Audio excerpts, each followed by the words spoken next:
বন্যা পরিস্থিতি জানাতে জামালপুর ও লালমনিরহাট থেকে যুক্ত হচ্ছেন সহকর্মী মেহেদী হাসান ও জামাল বাদশা। প্রথমে চলে যাচ্ছি আমি জামালপুরে, মেহেদী হাসান আছেন। মেহেদী, বন্যার সবশেষ কি তথ্য আছে আপনার কাছে, আমাদেরকে জানাবেন। জ্যোতি, গত 24 ঘন্টায় 20 সেন্টিমিটার পানি কমে এখন কিন্তু 74 সেন্টিমিটার উপর দিয়ে প্রবাহিত হচ্ছে, বিপদসীমার উপর দিয়ে পানি প্রবাহিত হচ্ছে। আমি আপনাকে একটু জানাতে চাই, ইতিমধ্যেই জামালপুরের 4টি উপজেলা মেলান্দ, ইসলামপুর, দেওয়ানগঞ্জ, বকশীগঞ্জের যে প্রায় 2 লাখ মানুষ কিন্তু পানিবন্দী হয়ে আছেন। বিগত মঙ্গলবার থেকে এই পানি বৃদ্ধি শুরু হয় এবং সেটি কিন্তু শনিবার পর্যন্ত সেই পানি বৃদ্ধি অব্যাহত থাকে এবং সর্বশেষ 94 সেন্টিমিটার উপর দিয়ে বিপদসীমার পানি উপর দিয়ে কিন্তু প্রবাহিত হয়। ইতিমধ্যে আমি আপনাদেরকে আরেকটু জানাতে চাই যে 2 লাখ মানুষ যে পানিবন্দী আছে, এই 2 লাখ মানুষের মধ্যে কোনো ধরনের ত্রাণ তৎপরতা আমরা দেখিনি। জেলা প্রশাসক কিন্তু বারবার বলছে যে তাদের জন্য 6 থেকে 8 লাখ টাকা বরাদ্দ হয়েছে, শুকনো খাবার বরাদ্দ করা হয়েছে এবং সেটি ইউনিয়ন পর্যায়ে চলে গেছে, যারা বানবাসী আছেন তাদেরকে দেওয়া হবে। কিন্তু বানবাসীদের খুব কাছ থেকে আমরা দেখেছি, তাদের খুব কাছ থেকে তাদের দুঃখ দুর্দশাগুলো আমরা শুনে এসেছি। তারা কিন্তু বলেছেন যে সরকারি এবং বেসরকারি উদ্যোগে কোনো ধরনের ত্রাণ তৎপরতা নেই।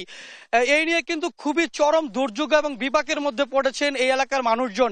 এছাড়াও আমি আপনাকে বলতে চাই, ইতিমধ্যেই জেলার 259টি সরকারি প্রাথমিক শিক্ষা প্রতিষ্ঠান সহ 88টি যে মাধ্যমিক বিদ্যালয় রয়েছে সেটিও কিন্তু বন্ধ রয়েছে। এছাড়াও ইতিমধ্যে জেলার 8 থেকে 9,500 যে ফসলাদি জমি রয়েছে, সে জমি কিন্তু এখনো পানির নিচে ডুবে আছে।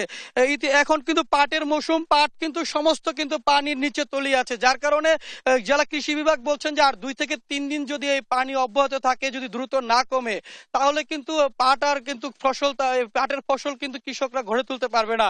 এছাড়াও বলা হয়েছে যে 11টি টিম বিভিন্ন ইউনিয়ন পর্যায়ে বা যে বনবাসী মানুষদের সেবা দিচ্ছে, কিন্তু আমরা কিন্তু গিয়ে দেখেছি যে মেডিকেল টিমও কিন্তু আমরা খুব একটা খুঁজে পাচ্ছি না। সবচেয়ে বেশি বিপাকে পড়েছে যারা গবাদি পশু লালন পালন করেন, যা প্রায় 2000 গবাদি পশু নিয়ে বিভিন্ন আশ্রয় কেন্দ্রে উপস্থিত থাকলেও সেখানে কিন্তু গো খাদ্যের মারাত্মক অভাব ওইখানে রয়েছে। এছাড়া আরেকটু বলতে চাই যে জামালপুরের যমুনার যে পানি সেটি কিন্তু সরিষাবাড়িতে বৃদ্ধি পাচ্ছে এবং বর্তমানে সরিষাবাড়িতে জগন্নাথগঞ্জ যে ঘাট রয়েছে সেখানে 114 সেন্টিমিটার উপর দিয়ে প্রবাহিত হচ্ছে পানি। আমরা এখন চলে যাব লালমনিরহাটে, সেখানে রয়েছেন আমাদের সহকর্মী, তিনি আমাদেরকে জানাবেন সর্বশেষ তথ্য। লালমনি মেহেদী, ধন্যবাদ আপনাকে। লালমনিরহাটে কিন্তু বন্যা পরিস্থিতি উন্নতি হয়েছে। গতকালকে তিস্তার পানি বিপদসীমা মাত্র 10 সেন্টিমিটার নিচ দিয়ে প্রবাহিত হলেও কিন্তু তিস্তার পানি আজকে বিপদসীমার 32 সেন্টিমিটার নিচ দিয়ে প্রবাহিত হচ্ছে। আরেকটি বিষয় জানিয়ে রাখি যে কালকে থেকে কিন্তু বৃষ্টির পরিমাণ কিছুটা কমে উঠেছে এবং গতকাল সকাল 9টা থেকে আজকে সকাল 9টা পর্যন্ত কিন্তু লালমনিরহাটে 30 সেন্টিমিটার বৃষ্টিপাত হয়েছে। আরেকটি বিষয় জানাতে চাই যে এই যে তিস্তার পানি বিপদসীমা অতিক্রম না করলেও কিন্তু গত কয়েকদিনের বৃষ্টি এবং উজান থেকে নেমে আসা ঢলের কারণে তিস্তার নদী তীরবর্তী যে নিম্নাঞ্চলগুলো রয়েছে সেই নিম্নাঞ্চলে পানি প্রবেশ করেছিল এবং সেই নিম্নাঞ্চল থেকে কিন্তু পানি ধীরে ধীরে আসলে নামতে শুরু করেছে। তবে এখনো কিন্তু জেলার আদিতমারি উপজেলার গোবর্ধন এবং মহেশকোচা ইউনিয়নের কয়েকটি এলাকায় পানি রয়েছে।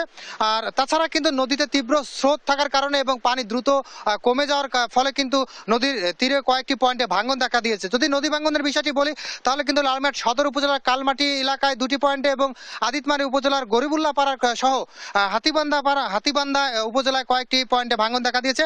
এছাড়া কিন্তু গত যে স্বল্পমেয়াদী বন্যাটি হয়েছে 18 থেকে 22 জুন পর্যন্ত, সেই স্বল্পমেয়াদী বন্যার ভোগান্তি কাটিয়ে উঠতে না উঠতেই কিন্তু লালমনিরহাটে আবারও দ্বিতীয় দফায় যে স্বল্পমেয়াদী বন্যাটি হয়ে গেল, এই বন্যার ভোগান্তি কিন্তু কাটিয়ে উঠতে বেশ খানিকটা সময় লাগবে। পানি উন্নয়ন বোর্ড আমাদেরকে জানিয়েছেন যে হঠাৎ পানি দ্রুত বৃদ্ধি এবং কমে যাওয়ার ফলে নদীর যে সব পয়েন্টে ভাঙন দেখা দিয়েছে সেই ভাঙনগুলো প্রতিরোধে তারা কিন্তু জিও ব্যাগে মাটি এবং বালি ভর্তি করে ভাঙন প্রতিরোধের চেষ্টা করছে। আর নদী তীরবর্তী বাসিন্দারা আমাদেরকে জানিয়েছেন যে পানি উন্নয়ন বোর্ড যে ভাঙন প্রতিরোধে জিও ব্যাগ ফেলার চেষ্টা, এটি কিন্তু আসলে খুবই নগণ্য চেষ্টা। এটি কিন্তু স্থায়ী সমাধানের কোনো অংশ হিসেবে তারা মনে করছেন না। আর আরেকটি বিষয় জানাতে চাই যে স্বল্পমেয়াদী দুই দফার বন্যার দ্বিতীয় দফায় কিন্তু জেলা প্রশাসক গতকালকে আদিতমারি উপজেলার কয়েকটি নিম্নাঞ্চল পরিদর্শন করেছেন। তার সাথে আমার কথা হয়েছে, জেলা প্রশাসক আমাদেরকে জানিয়েছেন যে বন্যার্ত যে পানিবন্দী পরিবারগুলো রয়েছে তাদের জন্য সরকারের পক্ষ থেকে পর্যাপ্ত বরাদ্দ রয়েছে, সেই বরাদ্দগুলো কিন্তু পর্যায়ক্রমে বিতরণ করা হবে। আর এছাড়া এছাড়া কিন্তু আজকে আদিতমারি উপজেলার নিম্নাঞ্চলে যেহেতু পানি রয়েছে, দুর্ভোগ কিন্তু এখন আসলে কাটিয়ে ওঠে নেই এবং স্বল্পমেয়াদী বন্যার দুর্ভোগ কাটিয়ে উঠতে না উঠতে কিন্তু আবারও নদী ভাঙন দেখা দিবে ওইসব এলাকায়, যেসব এলাকা থেকে পানি কিন্তু দ্রুত নেমে যাচ্ছে। আর একটি তথ্য দিয়ে বলতে চাই যে গত বছর ভারতের সিকিম থেকে যে বাঁধ ভেঙে পানির সাথে যে পলি এসে জমা হয়েছিল তিস্তায়, সেই পলি পরে কিন্তু আসলে তিস্তার পানি ধারণ ক্ষমতা কমে উঠেছে। এ পর্যন্ত কিন্তু এবছর তিস্তার পানি বিপদসীমা অতিক্রম না করলেও আসলে এই স্বল্পমেয়াদী 2 দফার বন্যা কিন্তু আসলে এই নদী তীরবর্তী যে দুই পারের মানুষ রয়েছে তাদের ভোগান্তির মধ্যে ফেলছে।